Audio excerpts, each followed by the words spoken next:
2301 serangan maut 30. Wu Waimei tidak naik, Gu Qingqing bahkan lebih tidak mungkin naik untuk tiba di dekatnya. Tanpa berkedip, ia langsung pergi. Li Yuyu bahkan lebih tidak bisa mengatakan apapun untuknya. Ia telah melihat lebih banyak pria daripada wanita. Begitu dia punya uang, Xin Huan akan meninggalkannya dan ayah ibunya. Ayahnya menderita stroke, dia sebenarnya tidak ingin merawatnya. Jika bukan karena ibunya yang selalu meminta untuk memenuhi tanggung jawab yang paling dasar sebagai seorang anak, dia bahkan tidak akan mempekerjakan perawat, membiarkan dia hidup dan mati sendiri di rumah sakit. Gu Qingqing diculik karena dikhianati oleh ibu dan kakaknya. Ia tidak memberitahu Li Yuyu, dan Li Yuyu juga tidak tahu. Ia mengira Gu Qingqing tidak mau mengabaikannya karena ancaman ibunya di masa lalu. Apapun itu, ini adalah urusan keluarganya, dan dia tidak bisa banyak bicara. Hanya saja, ketika dia pulang, dia berbicara dengan ibunya tentang masalah ini. Ibu Li tidak bisa mengatakan apa-apa lagi. Ibunya hanya menggelengkan kepalanya. Keluarga Beiming memiliki kitab suci yang sulit dibaca. Jika dia tidak mengatakan apa-apa kepadamu, anggap saja dia tidak tahu. Petik 2. Di sana, Gu Qingqing pulang dan tidak menyebutkan masalah ini dengan Leng Xicheng.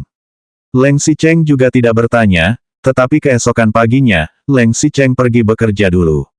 Pengasuh itu awalnya akan membeli sayur, tetapi baru saja membuka pintu, ia berteriak dan kembali. Apa ini? Gu Qingqing duduk di sofa dan juga berdiri. Pembantu itu masuk dengan membawa sebuah kotak yang sangat indah di lantai. Tepat di pintu depan. Gu Qingqing juga berjalan mendekat. Pembantu itu mengambil kotak itu dan menggoyang-goyangkan kotak itu. Kotak itu sangat ringan, sepertinya tidak ada barang berat di dalamnya.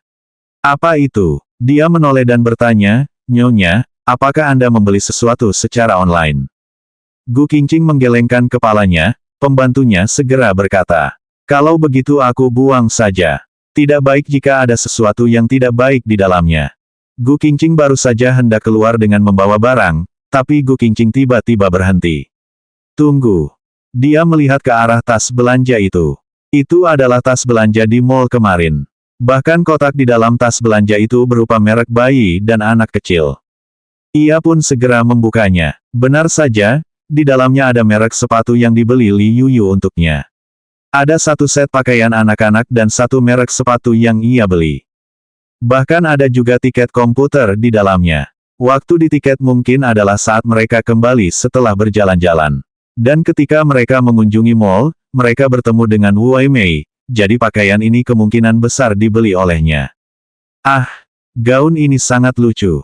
Pembantu mengeluarkan pakaiannya. Pakaian bayi baru lahir itu juga disulam dengan harimau kecil yang lucu, sepertinya ini satu set dengan sepatu kemarin.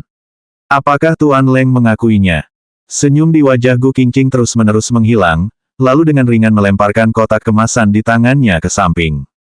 Buang barang-barang itu. Ah, apa? Bukankah Tuan Leng yang membelinya? Dia membelinya dan ingin memberikan kejutan. Sayang sekali jika dibuang, barang ini juga cukup mahal. Tidak perlu, buang saja. Nada bicara Gu Qingqing terdengar datar. Melihat Gu Qingqing tidak bertindak, ia mengambil bungkusan itu dari tangannya dan membuangnya keluar. Pembantu itu mengejutkan. Ekspresi Gu Qingqing menjadi tenang. Setelah melempar barang-barang, ia langsung berjalan ke pintu dan berkata, jangan mengambil barang-barang aneh di masa depan. Tapi, bagaimana jika Tuan Leng mengirimkannya kepadamu? Gu Qingqing menjawabnya dengan suara keras. 2302 serangan maut 31. Setelah Leng Xicheng kembali, pengasuhnya menderita tentang Gu Qingqing yang membuang pakaiannya. Ia hanya berkata dengan ringan, aku mengerti, kau melakukan apa yang dia suruh. Dia tidak memiliki kesan yang baik terhadap keluarga Gu Qingqing. Jika terjadi masalah, dia juga hampir tidak bisa menahan diri untuk mengeluarkan uang, tetapi menyakiti Gu Qingqing pasti akan menyakiti Gu Qingqing. Jika Gu Qingqing tidak memperingatkannya untuk tidak melakukannya, ia pasti sudah memotong dua barang yang jahat ini dan memberi makan anjing. Adapun yang melemparkannya, aku yang memberikannya. Kalau dia suka membuangnya, dia akan senang setelah membuangnya. Wanita hamil, dia mengerti, temperamennya selalu berubah-ubah. Selama dia bahagia, bahkan jika dia bangkrut, tidak masalah. Pembantu itu menjawab dan hanya bisa mengangguk. Leng Xicheng bertanya lagi, kembali. Meskipun Leng Xicheng tidak seburuk di Villa Xishan pada masa lalu, ia tiba-tiba memanggil dirinya sendiri, dan nadanya sedikit suram. Pembantu itu mengejutkan dan mengingatkan dengan gemetar, ya. Leng Xicheng melihat Gu Qingqing yang masih berada di kamar mandi, memerintahkan kepalanya dan berpikir sejenak, lalu berkata. Bahkan jika Wei Mei dan Gu Qingsan ingin mendekati Qingqing, kamu harus menghentikannya. Jangan biarkan mereka menyentuh dan jangan biarkan mereka masuk. Ini bagus. Jika istri saya ingin menjuluki mereka, saya tidak bisa menghentikannya. Jika Sang Xia menegakkan dan berhubungan, harus ada kamu atau lingkungan di sekitarnya, dan mereka tidak boleh sendirian. Tidak boleh sembarangan membuka pintu. Bagaimana jika pengiriman ekspres? Biarkan saja dia memasukkan tangki air ke pintu. Intinya, jangan biarkan orang asing masuk begitu saja. Pelayan itu mengangguk, aku mengerti. Dan juga, baru saja dia akan pergi, Leng Xicheng sudah menemukan kembali. Ia ragu-ragu untuk waktu yang lama sebelum berkata. Jangan beritahu dia tentang ini. Dia takut dia akan menanamkan setelah mengetahuinya, terutama, dia tidak tahu bagaimana sikapnya terhadap keluarganya sekarang. Terlalu keras, dia mungkin akan melindungi anak kecil. Terlalu dingin, mungkin hatinya juga sedikit tidak nyaman. Dia hanya bisa melakukan apa yang dia lakukan, karena takut dia akan berselisih dengan dirinya sendiri karena masalah ini. Pembantu itu terdiam sejenak, lalu mengangguk dengan cepat. Oke, tugas ini jauh lebih sederhana daripada dua tugas sebelumnya. Leng Xicheng melirik lagi ke arah pintu kamar mandi yang tertutup rapat. Setelah beberapa saat, terdengar suara air dari dalam. Setelah itu, Gu Qingqing membuka pintu dan keluar, ekspresinya masih tetap tenang seperti biasanya. Wajah Leng Xicheng yang baru saja menjadi serius tiba-tiba menjadi antusias. Petik 2. Kamu baru saja masuk agak lama, apakah tubuhmu tidak nyaman? Kenapa? Aku sudah menunda pekerjaanmu. Gu Qingqing mengambil ponselnya dan meletakkannya di sakunya, dengan ekspresi datar. Tidak, Leng Xicheng juga menenangkan kepalanya perlahan, menggigil, 100 pertanyaan tentang panduan kehamilan. Wei takut kamu tidak sehat, lagi pula nenek juga bilang kamu tidak stabil. Petik 2. Gu Qingqing tidak mengatakan apa-apa, ia hanya berjalan ke sofa dan duduk di dekatnya, lalu mengambil buku, panduan kehamilan 100 pertanyaan, dan membukanya. Dia jarang duduk di tempatnya. Bahkan jika kondisinya sudah mereda sekarang, dia yang berinisiatif untuk mendekatinya. Dia sudah sangat baik jika tidak melarikan diri. Melihatnya duduk di sana, jari-jarinya yang ramping sedang membaca buku. Bulu matanya yang panjang berkedip satu persatu, ekspresinya serius, dan lengkungan di sisi wajahnya tampak indah dan indah. Jendela terbuka, angin meniup tirai dan rambut berkibar di udara. 2303 serangan maut 32.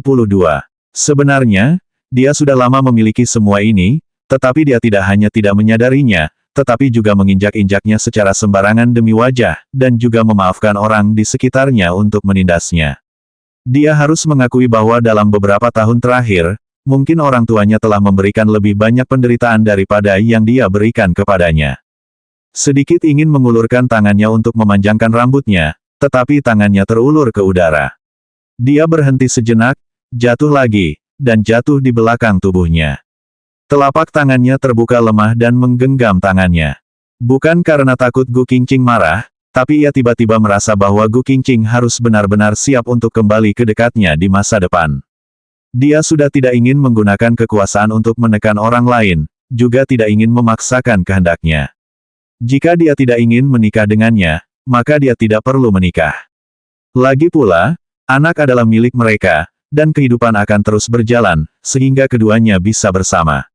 Sorot matanya kabur di sini, dan dengan dingin mendapati Gu Qingqing tiba-tiba menoleh dan meliriknya dengan ekspresi tenang. Ada sesuatu di wajahku. Tidak, dia menenangkan kepalanya, menarik kembali, dan mengambil kembali tangannya. Dia ingin mencari buku di sisi lain dan meraba-raba untuk waktu yang lama. Apa kamu sedang mencari buku ini? Nada bicara Gu Qingqing masih sangat datar, tetapi ia mengambil buku tentang merawat bayi baru lahir dari beberapa sisi di sebelahnya. Leng Xicheng mengangguk dan berterima kasih, lalu membukanya. Baru saja membuka buku, Gu Qingqing dengan tenang berkata, halaman bukunya sudah diambil. Leng Xicheng tidak tahan lagi, jadi ia harus memutar kembali bukunya. Untungnya, Gu Qingqing tidak bingung dengan hal ini. Setelah mengingatkannya, ia terus membaca buku. Leng Xicheng meliriknya dengan sudut matanya. Ia tidak bereaksi, jadi ia terus melihatnya dengan tenang. Dia sedikit memikirkan dirinya sendiri ketika dia baru saja membalik 2 halaman, dan kondisinya saat ini sama dengan kondisinya saat itu. Dengan hati-hati, dia khawatir akan marah karena tindakannya yang sangat kecil. Benar saja, tidak akan pernah ada yang bisa didapatkan, selalu ada replika, dan tidak ada rasa takut untuk disukai. Hanya saja dia tidak tahu, suasana hatinya saat ini sangat berbeda dengan perasaannya saat itu, tetapi dia tidak berani mengungkapkannya. Apalagi jika cinta masih tersisa sedikit pun. Dia menundukkan kepalanya dan benar-benar terus melihatnya. Dia sangat penting, begitu pula anak-anaknya. Di masa depan, dia akan menjadi kepala keluarga. Dia harus bekerja lebih keras untuk menanggung hidup mereka berdua dan melindungi mereka dari angin dan hujan. Tanpa grup Leng, dia hanyalah orang biasa dan harus bekerja lebih keras. Yang tidak dia ketahui adalah, ketika dia sedang membaca buku, Gu Qingqing juga meliriknya dengan sudut matanya. Baru saja di kamar mandi, Gu Qingqing sebenarnya mendengar pembicaraannya dan memperhatikan pikiran kecilnya. Sejujurnya, dibandingkan dengan sikap putus asa sebelumnya, setiap hari selalu menempel, perhatian yang tidak disengaja ini membuatnya merasa lebih baik. Seperti kolam danau yang sudah tenang, sebuah batu kecil dilemparkan dan beriak. Melihat sisi wajah pria itu, sudut tikungan melengkung tanpa disadari. Apalagi jika dia sudah sangat kecewa, entah kenapa hatinya terasa sedikit hangat, seperti mengandung permen plum, sedikit asam dan manis. Hanya saja, memikirkan kerabatnya, kening yang baru saja terangkat sedikit. Gu Qingqing sedang memikirkan Wu Weimei dan Gu Qingshan di sini. Di sana, mereka berdua juga sedang membahas tentang dirinya. Tentu saja, dia sedang menelepon, dan ujung telepon itu masih Su Zijin. 2304 serangan maut 33. Sementara itu, Su Zijin diam-diam, membiayai banyak keluarga mereka. Wu Weimei dan Gu Qingshan terus menghindari hutang. Meskipun mereka berdua juga berpikir untuk membantu Su Zijin membunuh Gu Qingqing untuk menukar uang, tapi mereka tidak bisa melakukannya jika ingin melakukannya. Leng Xicheng mencari begitu banyak pengawal dan menunggu di sekitar Gu Qingqing siang dan malam. Gu Qingqing juga mewaspadai mereka. Tidak peduli di rumah atau di luar, setidaknya ada 2 orang di dekatnya. Mereka bahkan tidak mempunyai kesempatan untuk berbicara lebih dekat, apalagi yang lain. Selain itu, Gu Qingshan mematahkan lehernya, dan Wu Weimei sudah tua. Bahkan jika dia ingin menerobos pengawal untuk membunuhnya, dia tidak memiliki kemampuan ini. Su Zijin juga tahu, dia juga diam-diam menyelidikinya. Leng Xicheng benar-benar sangat teliti. Bahkan jika ia meninggalkan rumah, ia secara khusus merekrut pengawal yang dapat dipercaya dan mengasuh yang akrab, dan membiarkan orang menyewanya dan tinggal di sebelah. Saya juga mengikuti orang di sekitar saya, dan saya bekerja dalam 3 shift, 24 jam non-stop.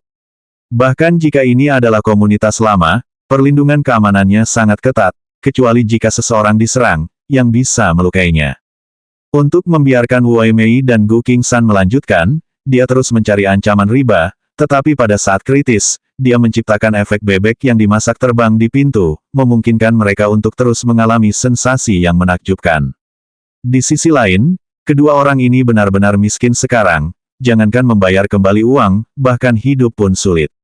Jika Anda ingin mereka terus bekerja keras, Anda harus memberi uang.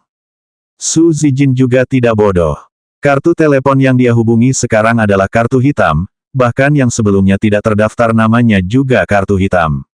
Dia juga tidak mentransfer uang untuk pembayaran, tetapi langsung menghubungi mereka ke alamat yang memungkinkan mereka mengambilnya sendiri di tengah malam. Uang itu tidak banyak, 10.000 yuan cukup untuk menghidupi hidup mereka yang paling rendah. Jadi Wu Weimei punya uang untuk membeli sepatu Liu Yu yang sama di mall. Dia masih merasa sakit hati saat memberikan uang. Pakaian anak ini tidak murah di pusat dunia, jadi harganya 1.000 yuan untuk satu set.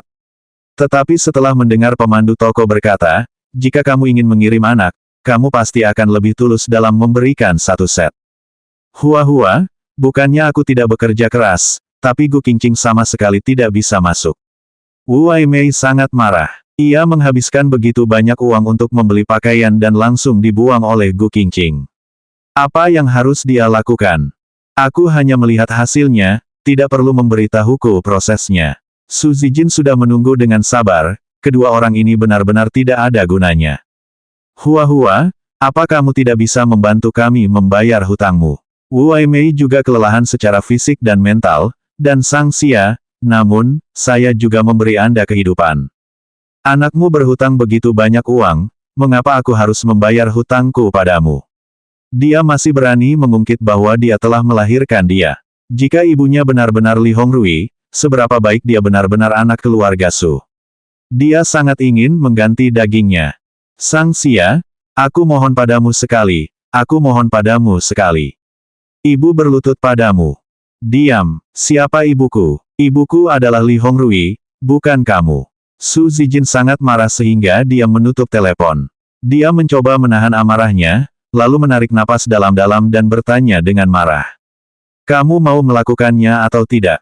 Aku tidak peduli, dalam 3 hari, aku harus melihat Gu Qingqing mati di depanku. Wu Waimei tiba-tiba teringat sesuatu. Mengapa kamu begitu jelas tentang masalah riba, jangan-jangan kamu. 2305 serangan maut 34. Memangnya kenapa kalau aku? Su Zijin bingung karena marah dan langsung mengucapkan kata pun. Mungkin suaranya terlalu keras, mungkin terlalu mengejutkan, dan Wu Waimei di seberangnya tidak bereaksi pada waktu yang lama. Sementara itu, Su Zijin segera menyadari setelah mengatakan ini, dia segera mencarinya kembali. Bagaimana mungkin aku mengenal lintah darat? Anda ingin meminjam uang pada saat itu. Platform kredit yang saya rekomendasikan bukanlah ini. Bukankah orang-orang ini Anda cari sendiri? Setelah mencari pinjaman uang, tidak bisa, salahkan saya sekarang. Jika aku tidak mendukung kalian, apakah aku akan membantu kalian sepanjang diri selama ini? Jika aku sama sekali tidak memedulikan kalian, aku tidak akan mencari hubungan dengan Gu Qingshan dan membuatnya langsung bertanya 20 tahun. Kau masih punya hubungan dengan mereka. Jangan telepon aku lagi, keluar dan bunuh diri. Bukan itu maksudku, tapi kali ini adalah pembunuhan. Bahkan jika kita mengambil uang dan membayar riba, kita tidak akan bisa lari. Apa yang akan kita lakukan di masa depan? Dipotong riba juga mati, ditangkap setelah membunuh juga mati. Sang Xia sudah menyatakan, aku punya cara untuk membiarkan kalian pergi setelah mengambil uang. Dan bahkan jika kamu tidak melakukannya dan jatuh ke tangan rentenir, kamu dan Gu Qingshan hanya akan mati lebih banyak. Selain itu, sekarang ibuku sepertinya tahu latar belakang Gu Qingqing.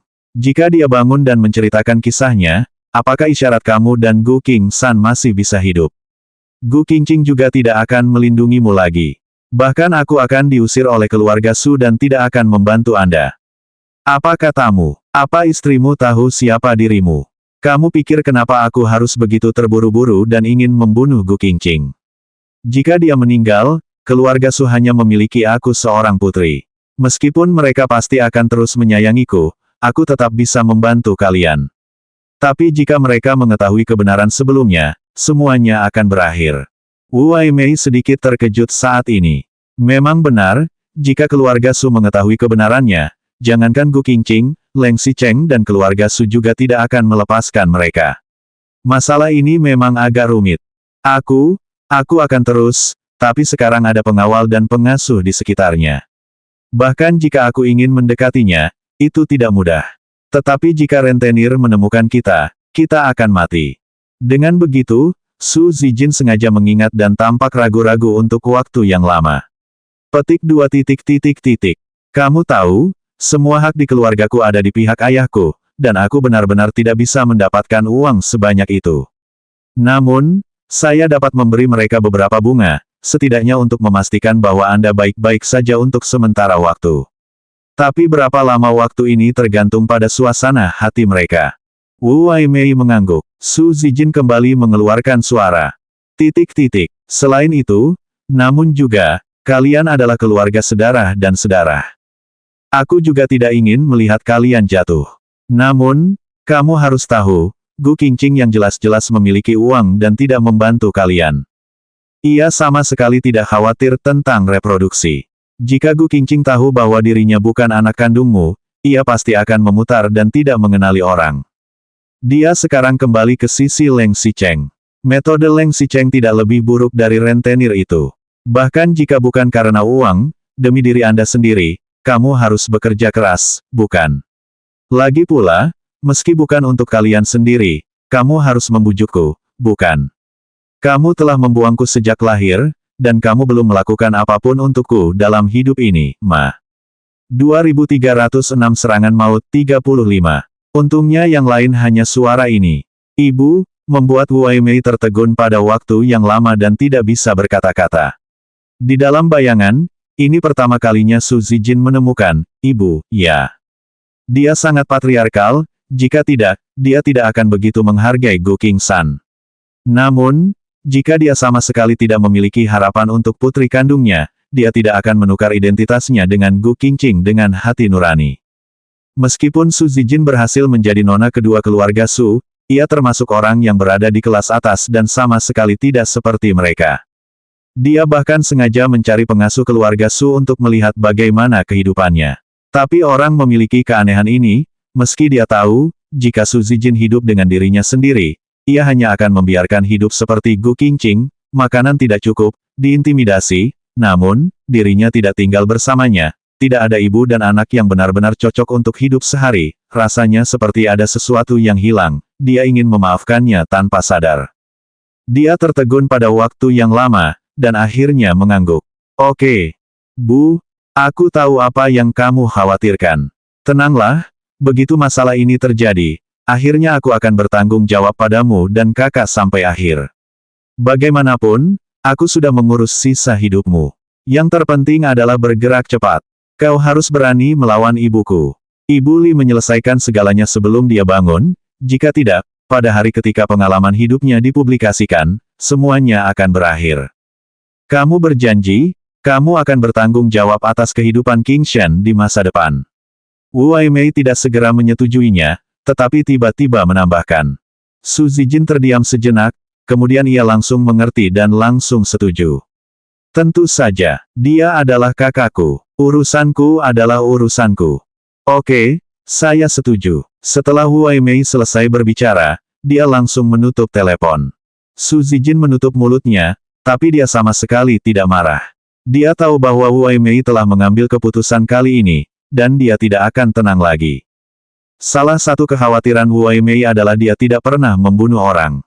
Yang lainnya adalah dia merasa bahwa dia mungkin masih bisa mendapatkan keuntungan dari Gu Qingqing, dan yang ketiga adalah kekhawatiran tentang masa depan putranya. Dan poin ketiga ini, dia bisa berhenti. Dia sekarang tidak memiliki keraguan. Su Zijin masih sedikit mengerti tentang Gu Qingqing. Meskipun kepribadiannya aneh, ia sangat melindungi.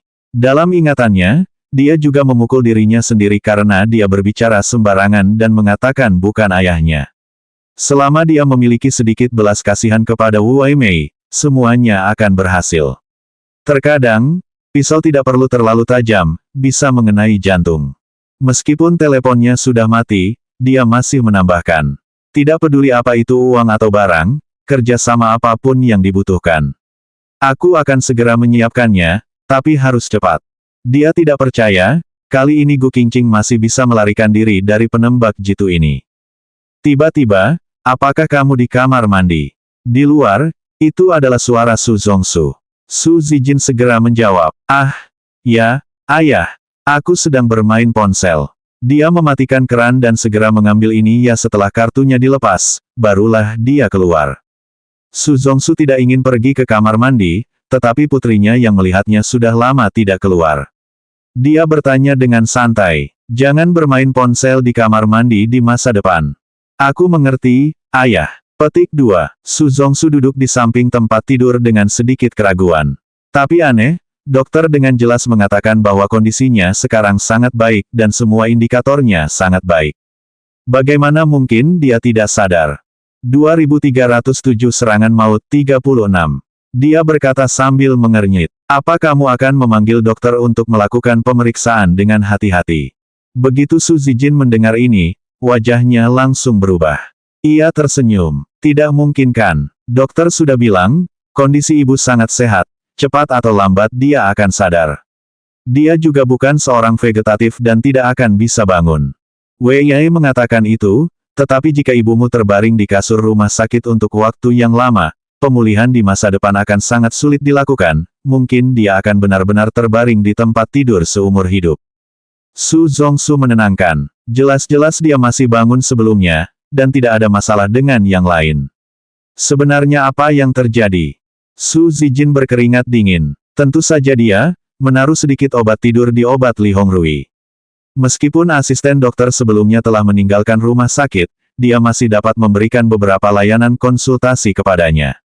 Dia dapat dengan mudah menebak berapa dosis obat tidur yang dapat membuatnya tetap tertidur, tetapi jika bukan karena pemeriksaan yang cermat, akan sulit untuk mendeteksinya.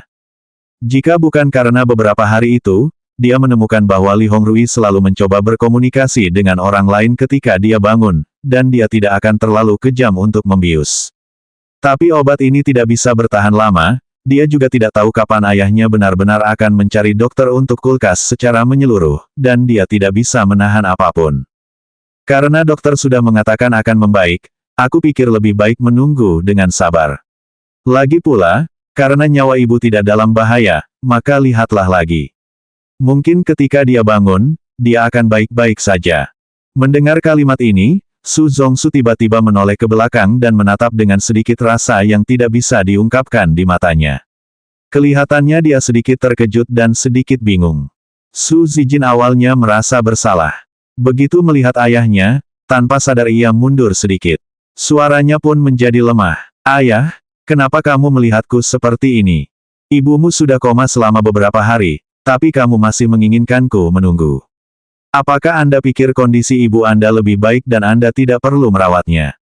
Mereka semua mengatakan bahwa dia tidak berbakti di tempat tidur setelah lama sakit.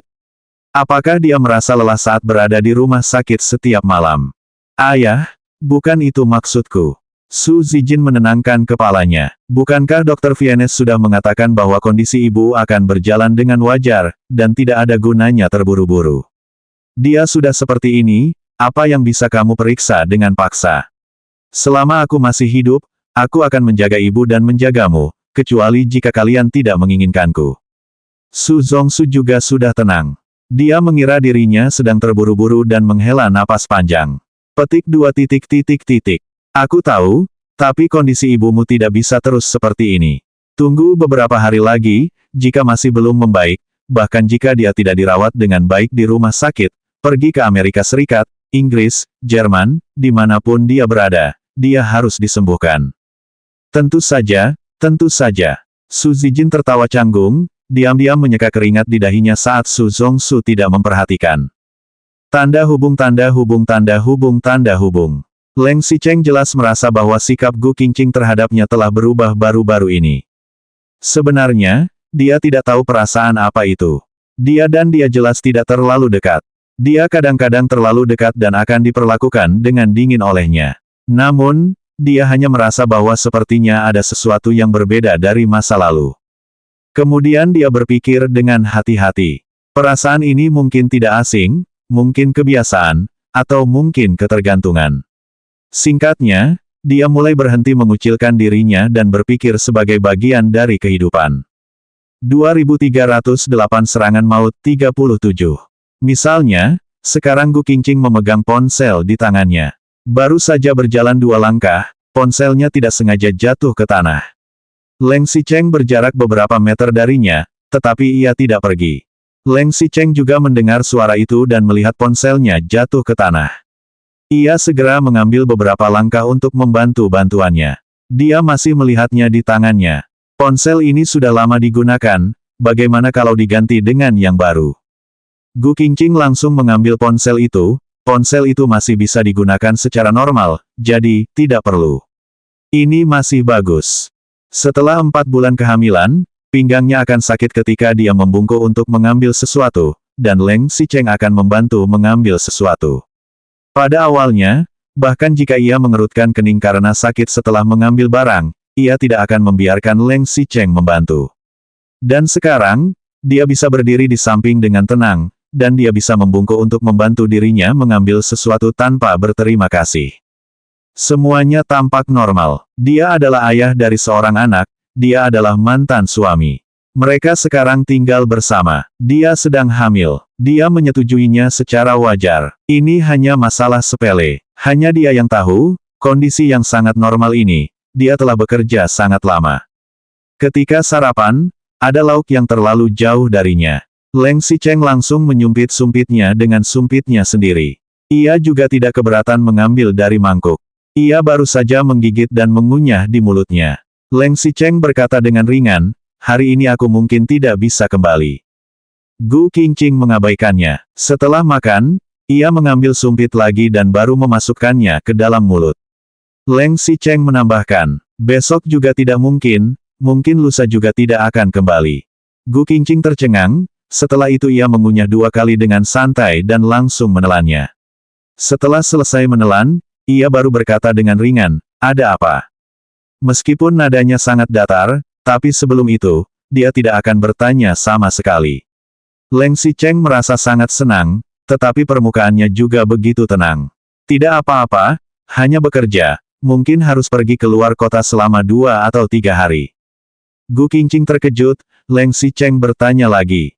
Aku pergi keluar kota dan kembali dengan hadiah. Aku tidak membutuhkannya. Petik 2. Bukan untukmu, tapi untuk putriku. Leng Xicheng melirik perut Wei Yai dengan samar. Beberapa bulan lagi putriku akan lahir, aku akan menyiapkan hadiah untuk putri kecilku. Bagaimana kamu bisa tahu kalau dia adalah seorang putri? Bagaimana jika itu anaknya? Aneh juga, meski sudah begitu lama hamil, pada dasarnya kedua orang tersebut tidak pernah membahas jenis kelamin anaknya. Selain itu, tidak ada diskusi tentang bagaimana melatih, mendidik, dan membesarkan anak setelah lahir. Dia pikir si Cheng akan menyukai putranya, tetapi dia tidak menyangka bahwa dia ingin memiliki seorang putri. Leng Xicheng meliriknya lagi, dan kali ini ia tersenyum. Meskipun aku juga menyukai putraku, tapi aku lebih menginginkan putriku. Gu Qingqing sedang menatap wajahnya. Dia mengerutkan kening dan menoleh untuk mengabaikannya. Tetapi ketika dia kembali lagi, dia menyadari bahwa pria itu masih mengawasinya. Murid kuning itu tampak penuh dengan emosi yang tidak terkendali. Dia tidak tahu apakah dia marah, malu, atau sedikit panik. Leng Xicheng masih menatap sejenak, dan baru berbicara perlahan untuk waktu yang lama. Kamu cantik. Gu Qingqing sedikit kesal. Ia langsung meletakkan mangkuk dan sumpit di atas meja, berdiri dan memunggunginya. Leng Xicheng menambahkan 1 kalimat lagi dengan santai. Aku harap putri kami akan terlihat sangat lucu sepertimu. 2309 serangan maut 38. Gu Qingqing tidak tahu apakah dia marah atau emosi lain setelah mendengar kalimat ini. Singkatnya, dia sedikit kesal. Ia menoleh dan melirik Leng Xicheng. Ia masih duduk di sofa dengan santai, satu tangan di sandaran tangan, kaki rampingnya menyilang dengan nyaman, dagunya sedikit terangkat, dan ada senyuman di sudut mulut. Senyum itu sedikit murahan dan terlihat sangat melirik. Bagaimanapun, ini mirip dengan generasi kedua yang sombong yang mengendarai mobil mewah dan berhenti di gerbang sekolah untuk bersiul ke arah wanita cantik. Ia tiba-tiba menjadi sedikit marah, lalu menoleh dan meliriknya. Leng Xicheng, apa katamu? Ada apa? Leng Xicheng sepertinya bisa merasakan kekesalannya, suaranya langsung lemah. Apa ada yang salah dengan apa yang aku katakan? Aku hanya tidak suka kamu mengutarakannya.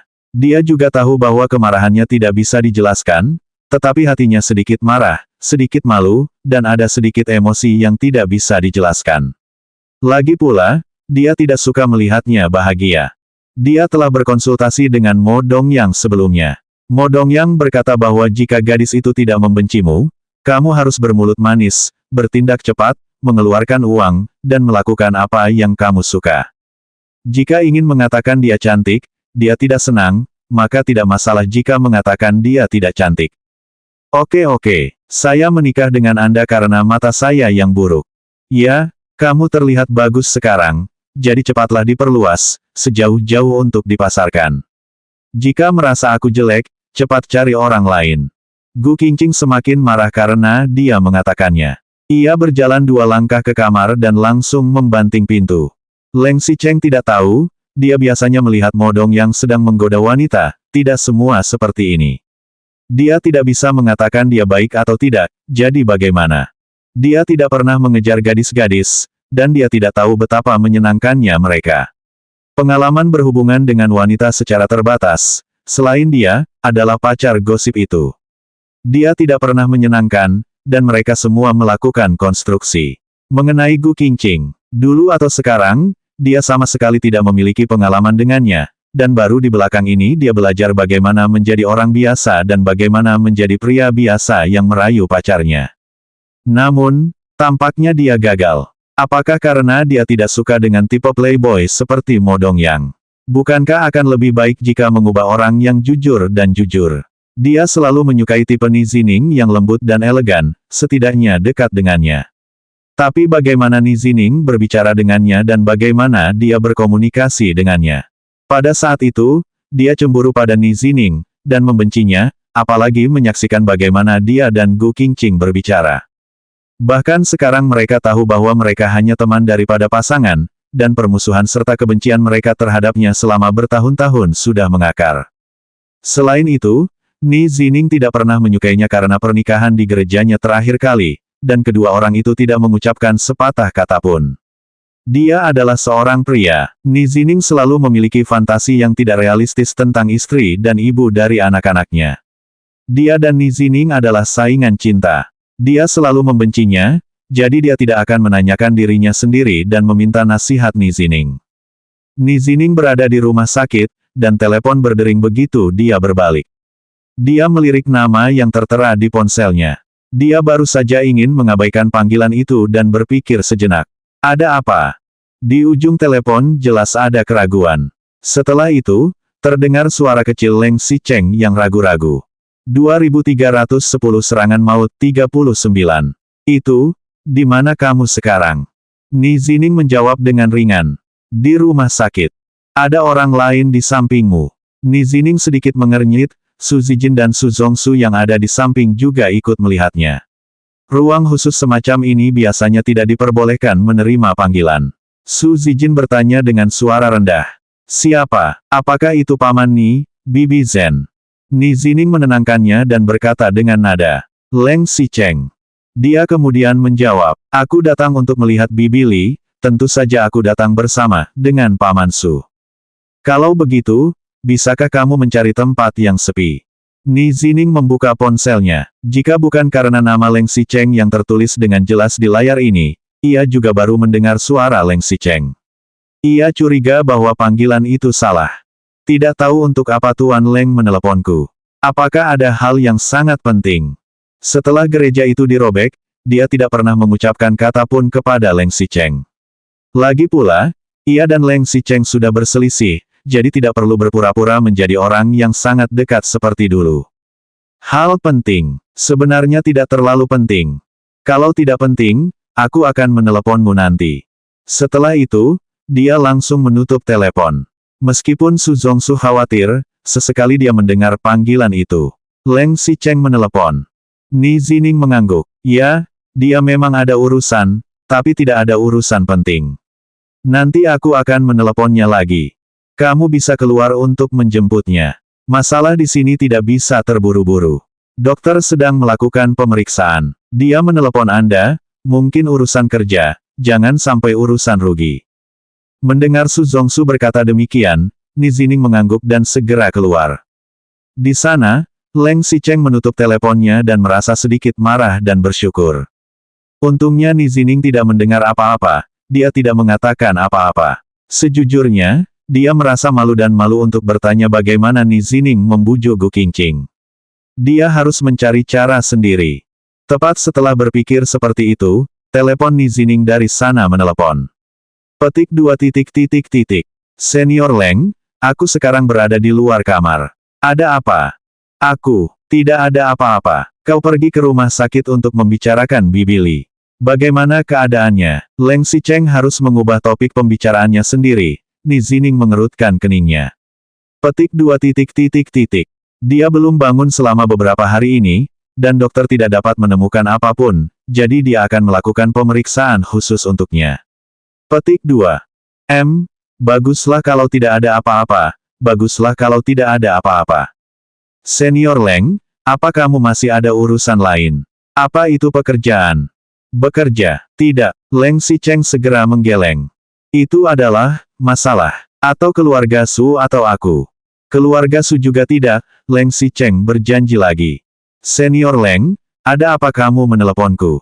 Mereka juga bukan. Teman yang baik membuat Wei terkejut, tidak bisa mengucapkan kata pun ketika bertemu, apa yang sebenarnya ingin dia lakukan. Masalah. Tidak ada. Leng Xicheng benar-benar sulit untuk menyatakannya, dan baru bertanya setelah waktu yang lama. Itu, kamu dan Qingqing, baik-baik saja, kan?